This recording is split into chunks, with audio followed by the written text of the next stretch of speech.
what I'd love to jump onto now is to take some of that experience, take some of that wisdom, and let's go and help somebody out that is facing a growth challenge right now. And we'll jump onto the virtual hot seat. So today's question has come in, and it's an interesting one. Because I think in light of the current situation, maybe a lot of us are going through something similar, or we feel that we've been in this or experiencing this situation. So the challenge has come in, and name redacted, preferred not to be named, but I do know that this is a PR firm. So the challenge is we have recently lost a few large contracts due to COVID. These contracts have been big enough to keep us busy for the last few years, but it's also made us quite lazy in keeping our name out there. And we haven't had a serious private inquiry for months now, and it's starting to feel like we're starting all over again. What would you do? So first thoughts on that? Well, so that was so you had shared the question with me earlier, so I have thought about it a bit.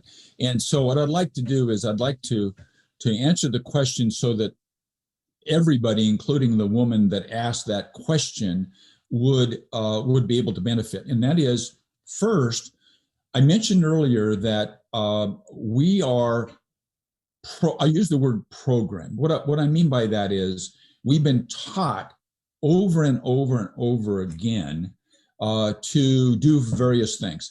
And it's helpful, for example. So we don't have to think very much about driving a car. We did when we first learned. It was extremely difficult and complicated.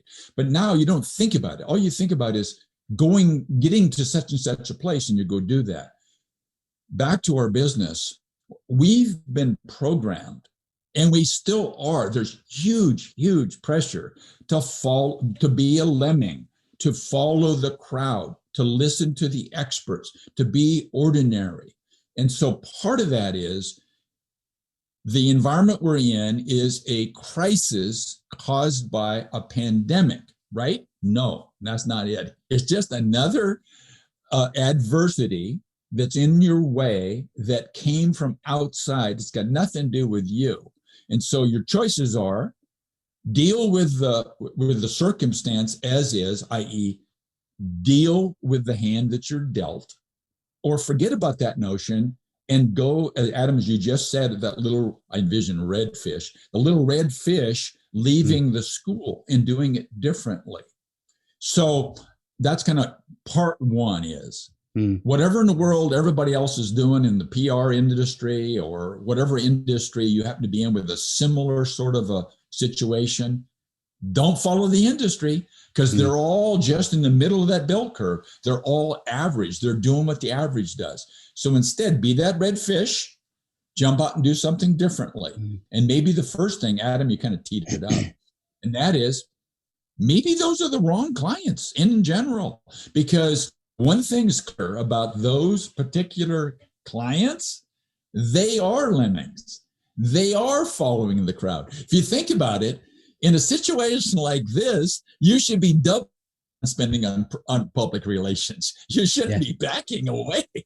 That's where you need help, so that you've got a customer that doesn't understand the value proposition. Now, I don't know your company, but probably if you look through the lens of the industry, you've positioned yourself as a PR company. That's involved in this part of this industry that does things in a certain way, I don't know, with certain logos and brand statements and taglines and whatever in the world it is that the industry does. If you're going to be successful in this environment, in fact, any other environment, you got to reinvent the whole approach. You've got to be able to say to people, well, people think we're a PR firm, but we're not a PR firm. What we are is we're somebody that bridges the gap between current circumstances and the dream. That's it. And they said, well, how do you do that? Well, question is, are you concerned about the way we do it or the result? Well, the result, good. Then I'll just imagine that I'm doing it with magic. Yeah. And I think the overall lesson there is, let's call that 1/3 of the answer. And that is, forget about the circumstances that you're given. Look at it through a different prism, which could include firing the client. Could be the wrong client. Maybe this is a signal like me getting fired. it's a signal that maybe you're in the wrong ball game. Well, that's the thing, isn't it? Because you can sort of look at the situation and yes, you are seeing things in crisis mode. And there was an element of that came through the question. It was, right, we are suddenly left with zero pipeline, and what do I do? And you can almost sort of see them, sitting there going, right, do I go and now and try and sort of spend money over here, or do it over here? Do I get on LinkedIn? Do I, Clubhouse, or whatever it is that's going on at the moment? You can almost see that sort of panic going on. So the first thing is, as you say there, breathe, take a step back, and just maybe take half a day if you've got a team. And actually now is the time to start questioning, is our offer relevant to the market? And if it's not, how do we change it? And if you need to know how to change it or what to change it to, the best thing you can do is define who you want that client to be, and go and have a conversation with them. Find out their problems. What is it that you're trying to achieve? It doesn't even have to be specifically garnered around the PR side of things of what they're doing. Find out what they are struggling with, what their goals are, all that kind of thing. And you can then get a picture of what their day looks like, what their business looks like, what things are happening that you can actually start to see how the skills that you have can support their goals and their objectives. And then you can start crafting more of an offer. It may well be your existing offer and it's perfect for them. However, you don't know earlier on, you actually brought this up. Excuse me, I cut you off, and I apologize. That's all right. Okay. Keep going. So earlier on, you actually said avoid the trap of tactics. And so back to programming, most of us have been taught when we were young. You're in your house, your parents are there, and one of your siblings drops a glass of milk. All of a sudden you hear, Adam, get up and do something about that. You jump up, what? And you run around the house, and you get a broom, and you do all that stuff. We're programmed to jump up and take Adam, what you just said, so beautiful. You want to do the exact opposite. Don't jump up. Don't do anything. For heaven's sakes, don't get seduced by somebody's new shiny penny, i.e. sales page, and instead take a breather, go someplace, sit down by yourself or your team, and reinvent what you're doing.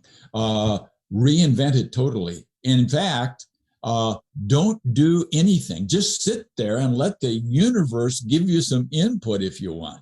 But for sure, don't go sweep up that broken glass yet. Make sure you figure it out. Like, for example, maybe you should get some shoes on before you walk out there in that field of broken glass. Yeah, absolutely. And maybe something a little bit more tangible that they could do that while they're also doing this could be, I guess, I know this person, they do have a book of clients. They do have people that they are still serving. It's just that their big contracts have gone. So one of the things that could happen is go and have these kind of conversations with your existing clients. It's almost like interview your existing clients and find out what's going on in their business, because what you will undoubtedly know this. Your biggest asset is your existing client base, but more importantly, it's the relationship you have with that client base. If you can go in and be shown to be curious and trying to find out more ways of supporting them, they will tell you what they need. There's no need to go out there and do, some sort of fancy marketing campaign, because if you've got an asset that's existing right in front of you, they will give you a lot of these answers. So set up, we used to do things like boardroom briefings where we get, a bunch of clients around a table. We can't do that, but you could get them onto a Zoom call if you wanted to do it as a group thing and have a conversation and just say, we know that you guys are in a similar sort of space. Tell us about what's going on in your business. What's going on? What is the industry? How do you see things going, et cetera, et cetera, et cetera. And you can find out so much information because you are putting yourself in an environment and you're normalizing it so that you can be the 2 ears and 1 mouth, and you can actually hear what's going on. And then you can take what you learn, strategize with your team and say, right, interesting. We've got something that we think could actually help you solve all of the challenges or some of the challenges that you said you had going on your business. Are you open to hearing about it? Like, do that with a few clients. There's almost certainly something there, because I always say that there is almost undoubtedly within either your existing client base or your network, 6 to 7 opportunities of hidden growth opportunities. You've just got to know how to open the doors to the conversations that will create them. So that's what I would do. Any sort of final thoughts on that? Oh, I agree totally with what you just said. I use a tool for that. So think about an XY graph, if you will. Love on one scale and gross margin or gross profit in the other. And then just plot all your clients on there. And what you want to do as a business owner is you want to deal with as many as you possibly can customers, clients that you love your relationship with them and who give you a lot of gross margin or revenue or however you want to measure that. I remember a time, a little quick story about a client of mine in the fruit business. And one of their clients was a company called Walmart. Now, Walmart has a reputation of being absolutely brutal on vendors. That's their reputation. So I'm with this client, and I asked them to plot all their clients on this love profit scale. And Walmart ranked low on love and they didn't make any money. So the choices are forget about doing business with Walmart because they don't make any money, and also you don't like working with them. Okay, so they say to me, "What would you do, Bill?" And I said, "Well, I'd go talk to Walmart and ask them how you can be the number one fruit vendor." They said, "As simple as that?" I said, "Simple as that. Go ask them. They'll tell you." So they did. They went down and had a meeting with Walmart, and they said, "Hey, how could we be number one?" And I got lots of stories like that, hundreds of these, but it's the same story. It's the one you just teed up. So when you're with somebody in an environment like that, and you say, "How can we blank? How can we rise to number one in your eyes? How can we help you reach your goal?" Anything, how can we? People will say, "Well, you could blank." So Walmart told them exactly what to do, and they did it. So today, Walmart ranks in this company number one on love, meaning the most fun to do business with and the most profitable company they have. And so that's a tool that everybody should use all of the time. Graduate to the upper right corner where all of the high profit and high love exists. And I think the real sort of summary around all of that is it's beautiful because it's something that I've learned the hard way. And it's been said before in a number of places, but it's so like one of the big lessons that I'm learning is the quality of your outcomes is determined by the quality of your questions. Most people don't ask questions.